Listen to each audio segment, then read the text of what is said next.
Sveiki visi, su jumis vėl aš Zita Baskienė ir konsultavimo centras Matrica.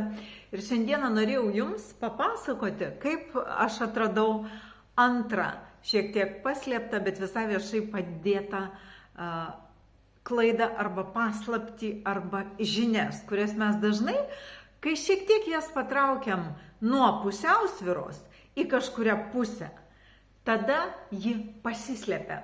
Rezonanso dėsnis, ar ne, kai mes rezonuojam tuo pačiu dažniu, mūsų mintis, norai, pasaulėžiūros, suvokimas dažniausiai yra esminiuose dalykuose tam pačiam lygiai.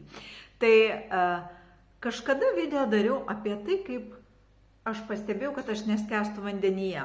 Tada labai daug gilinaus į fizikinius dydžius ir apie vandens molekulę, iš ko jis susideda, kad jį vibruoja 3 dažniais ir kai žmogus pasiekia vieną iš jų, ne pliusinį, ne minusinį, o tą bangų dažnį, rasit video, jeigu norite mano profilyje, jis tada pradeda neskęsti. Vieni mes gimstam tokie, kiti mes gimstam žemesnių dažnių, skęstam, bet turim galimybę per gyvenimą jį pakelti ir tada pradedam neskęsti. Įvairiai būna, bet tai būna tik tuo atveju, kai tas dažnis sutampa su vandens tuo bangų dažniu, trečiaja formulė, ir tada žmogus neskęsta. Tai šis toks metaforinis visuomeniai sklandantis toks posakis yra, kad Dievas vaikšto vandeniu, ar ne?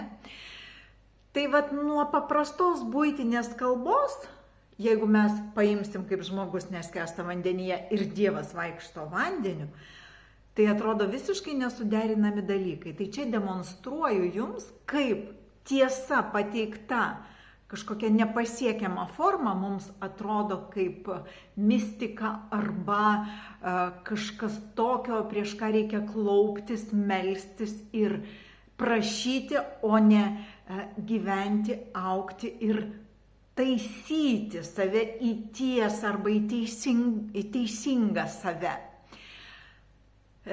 Tai tas mitas apie tai, kaip Dievas vaikšto vandeniu, tai yra tiesiog mitas. Realybėje tai žmogus pasiekęs tas dažnį, jis neskęsta. Šiek tiek suklaidinta, bet beveik tas pats. Dabar antras momentas. Kas yra antras mitas, apie kurį kalbama, kad žmogus gali būti gyvas energija, maitintis energiją.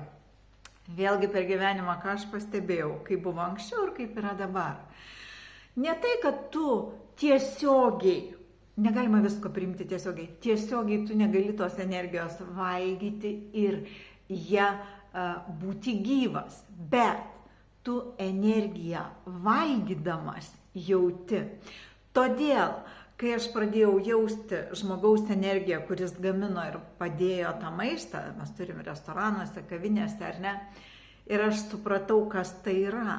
Todėl, kad vieną tu gali valgyti, kito tu negali valgyti. Ir palaipsniui tu ateini į tą tašką, kai tu negali niekur valgyti. Nes iš 10 variantų tau tik vienas tinka, sakykime, ar ne, ir tu jautiesi po to blogai. Tai yra ne tai, kad mes valgom ir gyvenam maitindamiesi tą energiją, praną vadinamą aplinkoje, bet mes ją jaučiam. Jaučiam kiekvieną, kas prisidėjo gamindamas ir kas maiste yra. Va tą energiją, būdami tam aukščiausiam dažnį, mes valgom.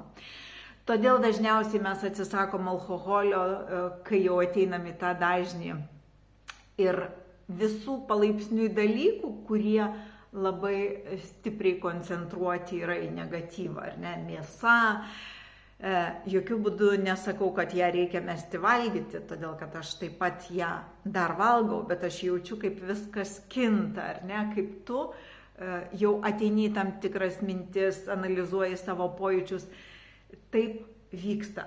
Tai šiandien ir norėjau jums pasakyti, kai kažkas jums nori pateikti kažkokį mitą, visada pasistengkit jį privesti prie gyvenimiško žmogaus pavyzdžio ir pasigilinti būtent per žmogaus gyvenimą. Tada tie visi mistifikuoti dalykai atkrinta ir jūs pamatot esmę. Todėl, kad jeigu mes esam dieviškos prigimties, tai mes ir esam dievai ir visi pavyzdžiai, jie yra mūsų gyvenime ir gali būti realiai su mumis, nes nieko kito kaip žmogaus žemėje nėra. Tai yra siela, kuri eina patirtis. Todėl manyti, kad čia kažkas kažką sukūrė tokio nepasiekiamo, į ką žmogus negali ateiti, tai yra visiškas absurdas. Todėl, kad jeigu mes esam iš dieviškos prigimties, tai mes esam dievai. Tik kažkur suklydę, kažko nepadarė, kažką netaip suvokia. Ir einam čia, ir einam, ir einam. Todėl aš jums visiems linkiu visada pažiūrėti realiai ir visada per panašumo arba tapatumo principą tą kažkokį, nebūtinai šį, apie kurį aš pakalbėjau, bet kažkokį mistinį dalyką perkelti į realybę sociume tarp žmonių. Ir viskas tampa labai aišku. Tai ačiū Jums, iki kitų susitikimų.